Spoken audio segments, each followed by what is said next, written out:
Hey guys, how you doing? This is Manga Section. I'm here today to bring the review for One Punch Man Season 2, Episode number 8. So within this episode, we learned that part of the Monster Association's plan is to find worthy people who they think, find worthy people to eat the monster cells so they can increase their numbers. And we see that within this episode with a monster from the Monster Association coming to where the tournament is taking place. Obviously, the tournament was a martial arts tournament. Martial artists are usually strong people, so this member of the association thought this would be a good place to do some scouting. Rightly so. So he does some scouting, throws some monster cells on the floor, and he tells them, "Eat them, you'll go stronger. If you refuse to do what I'm saying, you're gonna die right here and then." So obviously, the majority, for one reason or another, decided to eat these cells. So they ate the cells, became monsters, whatever. We do also have the ones that say, like, no, I'm not going to eat the cells. These are the ones that will try to rise up against them. So amongst them, we had two pro heroes, the Snake Man and Mr. Lightning Max, I think his name is. But we also did have Ryu. I can't remember his full name, but I'm just going to call him Ryu for short. Obviously, we know he's not a hero. He decides, nah, not eating these cells, and just for the fun of it, decides, you know what, I'm going to beat all these monsters. So for the most part, it was Ryu taking on these monsters, and he took out quite a bit of them. Oh, he took out all of them except for the final one, I guess. So, because there was one other one that he didn't quite take out. Okay, so there was two. There was two he didn't quite take out. So he was having a fun time leading on the fodder until he realized, like, yo, these guys are actually stronger than me, and this is when he wanted out. Yeah, this is when he wanted out, and then he started to just look for escape routes left, right, and center. But because the monsters are big and bad, they was not allowing him to do that. But for the most part, it was him tackling the situation by himself, and then Lightning Max and Snake Man, I'm gonna call him, hopped in there as well. Was there much help to him? No, not at all. But it was help nonetheless. A funny bit to happen, because this was the majority of the episode, just dealing with these monsters, is when you had the I think if I remember correctly, it was the person who won the tournament last time, or the runner up. I can't remember exactly which one, but he's coming there now. He's eating the monster cells. He has grown stronger, and he gets cocky. He gets cocky. He's like, no. He goes to the other person from the association. Like, no, not coming with you.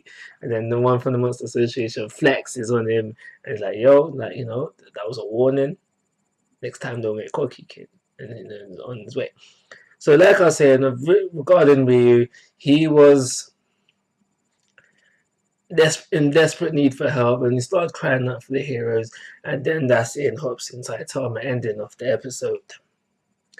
So other than that, the one thing that I'm most interested to talk about is the fact that we at least started off. I was disappointed that we didn't get a full fight, but we at least started off Watchdog Man versus Gyro. So the fight starts off, and Gyro says, boom, he's got speed, he's got power, but Africa can deal with him. Watchman obviously going tick for tack for him so far, but the most interesting thing to come from this scene, at least for me anyway, because it goes on to what I was saying last episode about, is Gyro already a monster, or will he become a monster? So Watchdog does a little sniff, and then he says, are you a monster or are you human? Making me lead to think that he might already be the monster. I'm guessing that Watchdog smelled the monster essence on him, but is confused by his human presence. Watchdog does not yet know about the monster cells yet, and that's why I think that happened. But I could be wrong, but we'll see. The only other thing I want to talk about is that I'm becoming more interested in Metal Knight, I think his hero name is, because for the most part he's been playing things behind the scenes, not really caring, just wanted to test his toys. But within this episode, we actually get a glimpse of Elise's arm, and it did seem like he was like kind of tensing a little bit. So he might actually care about this hero game a little bit more than what I've previously thought. We do see him within this episode, like, because his night is destroyed, but he's still got the visual and he can still make contact. Like, and he's asking the Monster Association, like, yo, what exactly are you guys up to? So there might be a hero in there, yeah. There might be a hero in there.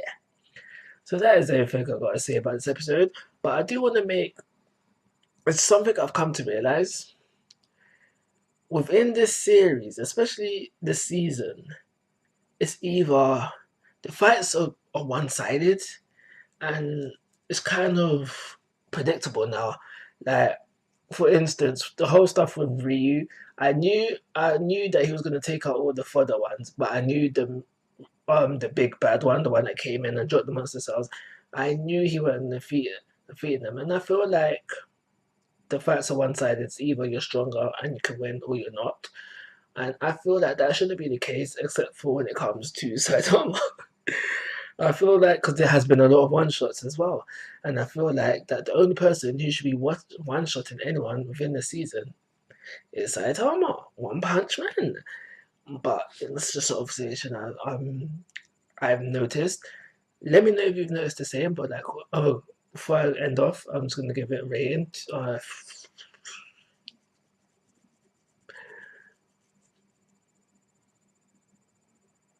2 star. It wasn't enjoyable. I didn't really enjoy this episode. So 2 star rating.